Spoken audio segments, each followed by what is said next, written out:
Welcome back to another episode of Rock Boys Football Deal Sunday afternoon. And quite frankly, I think some massive news for the Auburn Tiger fans coming out of the transfer portal. We got two commitments to talk about. Maryland linebacker Caleb Wheatland. We got defensive lineman Jay Hardy coming from Liberty. Now, I want to start with Caleb Wheatland because this is a guy that I think could potentially start for Auburn in 2025. Regardless if Caleb Wheatland starts or not, to the Auburn fans that have been following this program and kind of understand where this depth chart sits going into 2025, you needed to grab a linebacker with some sort of playing experience. And that's exactly what Caleb Wheatland has. Started every single game for Maryland at the off-ball linebacker position in the Big Ten. I mean, we went into the spring transfer portal window for this Auburn team and said, we don't have to make massive additions. You look at the starting 11 on offense and the starting 11 on defense and said, we feel pretty good about where this roster sits. But there were two positions that we said, hey, probably need to add some depth. We said off-ball linebacker, middle of that defensive line. That is exactly what this Auburn program does. And Dill, look, if you are a program that has to land difference makers in the spring transfer portal window, chances are he ain't going to be that good in 2025. Auburn just needs to sprinkle in some depth. They do exactly that on Sunday afternoon. I think this is huge for this Auburn team going into 2025. Now, I want to start with Caleb Wheatland. A few things I like about this kid. We'll get to Jay Hardy before we get into it. As always, to the Auburn fans, appreciate you guys. Dill, you got the Auburn commitment sweatshirt on. Been a blast talking this football team over the last couple of weeks, and the amount of support y'all have shown the fellas has been amazing. Appreciate you guys. If y'all do enjoy the content, consider subscribing to the channel. Dill, I will give you the T-box here. As Big Ten guys, we're pretty familiar with Caleb Wheatland and what he brings to Auburn. How are we feeling about this addition for Hugh Freeze in Auburn? And this is one that I don't think is necessarily just depth. I agree. Riddick's going to start. I think we all know that. We're really comfortable with that. I think he has that athleticism to be a really, really good middle linebacker. Caleb Wheatland, though, him versus Robert Woodyard, I presume is going to be the battle. That's going to be tight because Caleb Wheatland's played a ton of football. And again, he's not an ultra high upside guy, but really, really steady, really good instincts, I think, playing that position. I think he's got a really decent chance probably to start for this. Here's the conversation here. If Caleb Wheatland starts, good for Auburn. You landed a starter in the spring transfer portal window, which is very hard to do. If Caleb Wheatland does not start, that tells me that those other young linebackers in that room are for real. Because, Caleb Wheatland's not a bad starting linebacker at the power forward level. In fact, there's a pretty solid sample size that he's pretty steady. And look, he's not going to be a first-team All-ACC kind of guy, but he ain't going to be a liability. And so if you tell me, whether it's a freshman Elijah Melendez or whether it's a guy like Robert Woodard, whoever might beat Caleb Wheatland. Now, look, if you see some young linebackers playing over Caleb Wheatland, that's telling you where those linebackers are at. Now, the second thing for me, Dill, who's your defensive coordinator here? It's DJ Durkin. What does DJ Durkin like to do with his backers? Send them downhill. Send them on some blitz packages. Caleb Wheatland's really good at that. I mean, take a look at some of the PFF numbers, not only over 100 tackles and 15 tackles for loss, 7.5 sacks from that off-ball linebacker position over the last couple of years. Dill, almost 10 quarterback hurries last year, 13% pass rush win rate. This is a linebacker that likes to get downhill, likes to get involved in the pass rush, and guess what? That's exactly what DJ Durkin wants to do with these backers going into 2025. And it's savviness, the ability to find his lanes, be able to pick through it and get to the quarterback. Because, again, he probably doesn't have the athleticism that Riddick has. And Riddick can do it a multitude of ways. He's really fast. He's big. He's long. That's not really Caleb Wheatland. But, again, that savviness, the understanding of that position.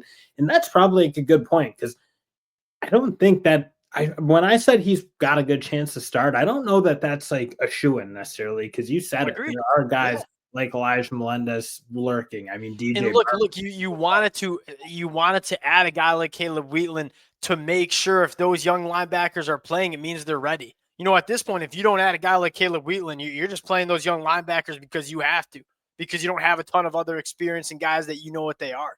So you're adding a guy that brings competition to the room, brings depth to the room, brings some experience to the room, and also going to push these young cats to look. If you want to get out on the field, you got to beat out a really good linebacker in Caleb Wheaton, who's played a lot of football for Maryland over the last couple of years. Dill J. Hardy from Liberty. The thing that makes you feel great about it is like Hugh Freeze knows this kid. This Auburn fan base knows this kid as well.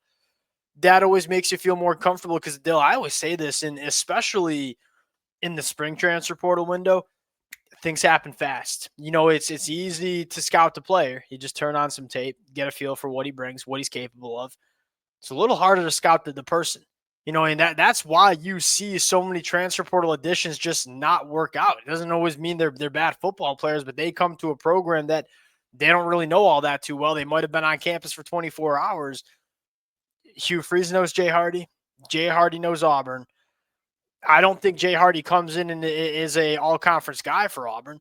It's not what they were looking for. They're looking for another big body that you can throw into that middle of that defensive line. Jay Hardy is the guy that I think Auburn felt most comfortable bringing in for that specific role you need him to play. And it's very similar, although probably a little less of the top end. I think I agree.